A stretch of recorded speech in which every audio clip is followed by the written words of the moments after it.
ఇక రెండవదిగా మనం గమనించినట్లయితే దేవుడు ఎలాగును స్వస్థపరిచాడు. దేవునికి మహిమ కలుగునుగాక. నూనె ద్వారా ఎలా చెప్పండమ్మా? నూనె ద్వారా దేవునికి మహిమ కలుగునుగాక.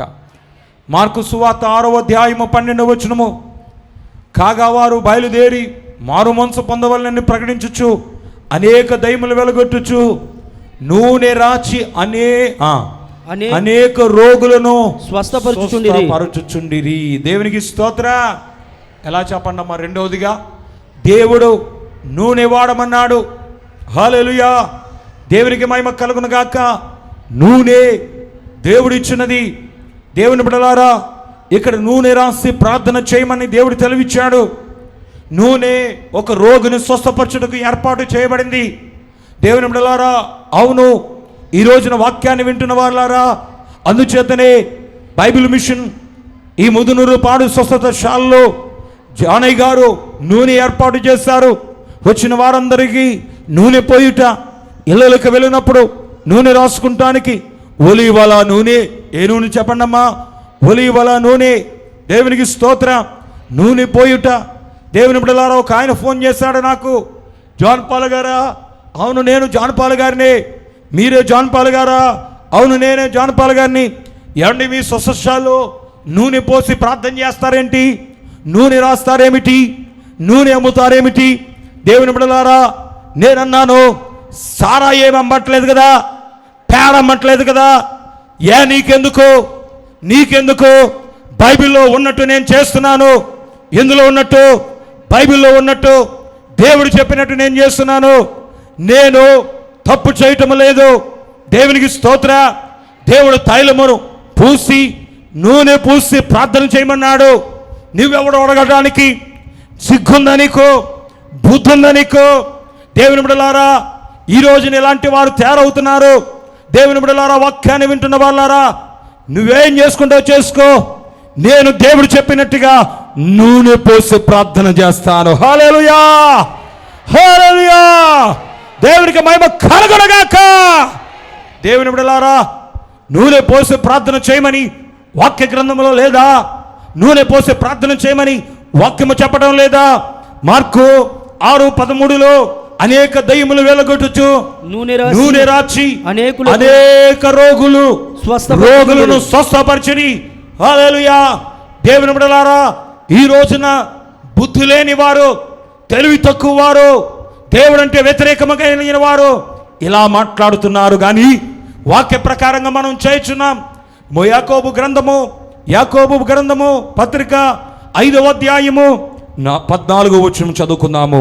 యాకోబు పత్రిక 5వ అధ్యాయము 14వ వచనము. మీలో ఎవడైనను రోగి అయి ఉన్నాడా? అతడు సంఘపు పెద్దలు పిలిపించవలెను. వారు ప్రభు నామమున అతనికి నూనె రాచి అతని కొరకు ప్రార్థింపవలెను. దేవునికి స్తోత్ర. ఏమి రాసి?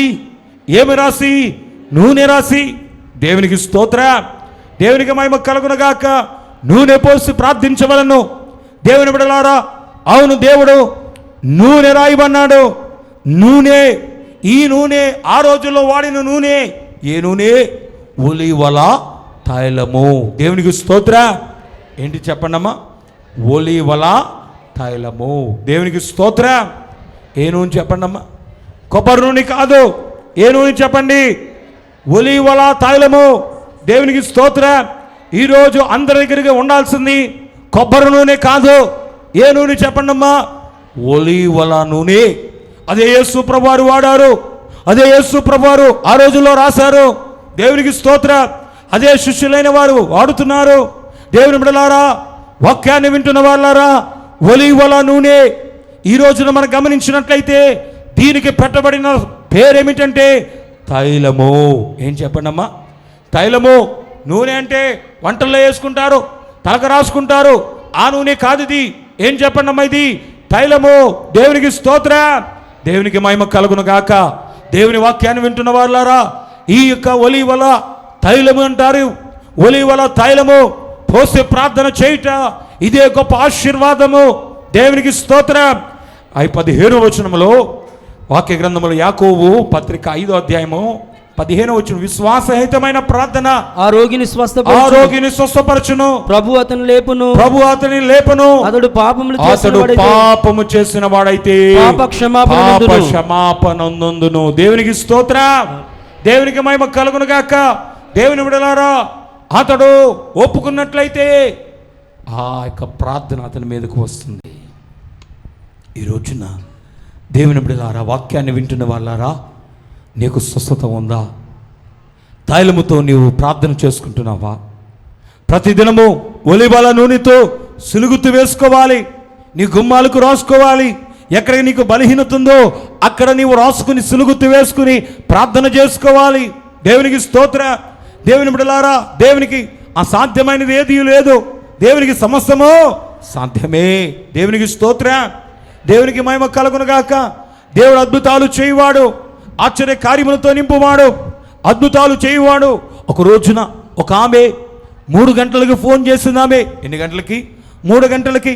ఓ చంటి బిడ్డ పండుకుంటూ లేదు. అయ్యగారు ప్రార్థన చేయండి. మీరు 3 గంటలు లేచి ప్రార్థన చేసుకుంటారు కదా, అందుచేతనే నేను 3 గంటలకు ఫోన్ చేస్తున్నాను. రాత్రి 10 గంటల నుంచి ఏడుస్తూనే ఉన్నాడు. ఇది సాతాను క్రియ కింద నాకు అనిపిస్తుంది. అమ్మా, ఓ చేతితో బాబునెత్తుకో, ఇంకో చేతితో తైలము పట్టుకో, తైలపు మూతను ఓపు చేయి, ప్రార్థన చేస్తానని ప్రార్థన చేసి ఆమెను చెప్పి ఇప్పుడు ఆ తైలము ఆ కుమారు మీద పోసి సులుగుతూ వేసి, దేవుని బిడ్డలారా మేము పడుకోమా అని చెప్పగా ఆమె చెప్పిన సాక్ష్యము 10 నిమిషాల్లో ఆ కుమారుడు రాత్రంతా ఏడ్చిన వాడు మంచి నిద్రపోయాడు. చెప్పలు కూడా గట్టిగా దేవునికి స్తోత్రం, దేవునికి మహిమ కలుగునుగాక. వచ్చిన వారందరికీ స్వస్థత దయచేయుదువు, వచ్చిన వారందరికీ స్వస్థత దయచేయుదువు.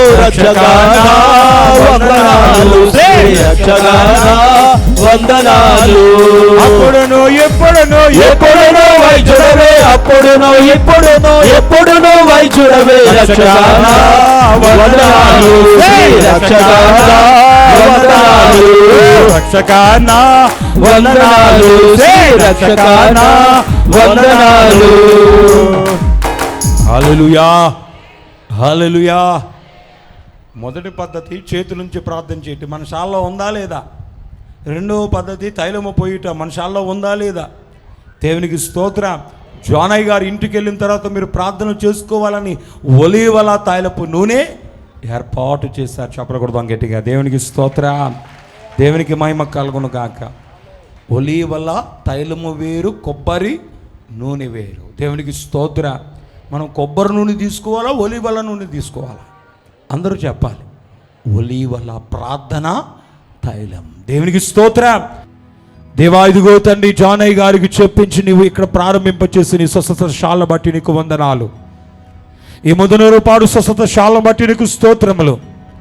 అనేక మందిని తీసుకుని వచ్చి నీవే స్వస్థపరిచి బలపరిచి నడిపించుచున్న విధానం బట్టి నీకు స్తోత్రములు.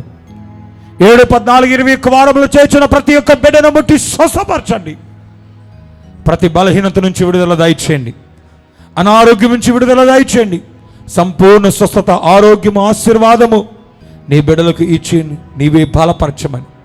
అదే శ్రమైనా, అదే శోధనైనా, అదే ఇరుకైనా, అదే ఇబ్బంది అయినా నీవే బలపరిచి నడిపించమని, నూరంతలుగా ఫలింపచేయమని, ఆశ్చర్య దివ్య కార్యాలు మెండుగా జరిగించమని యేసుక్రీస్తు పరిశుద్ధ పుణ్యనామమున మిక్కిలి వినయముతో బతిమిలాడి వేడుకుంటున్నాం పరమ తండ్రి. ఆమేన్. మరణాతా.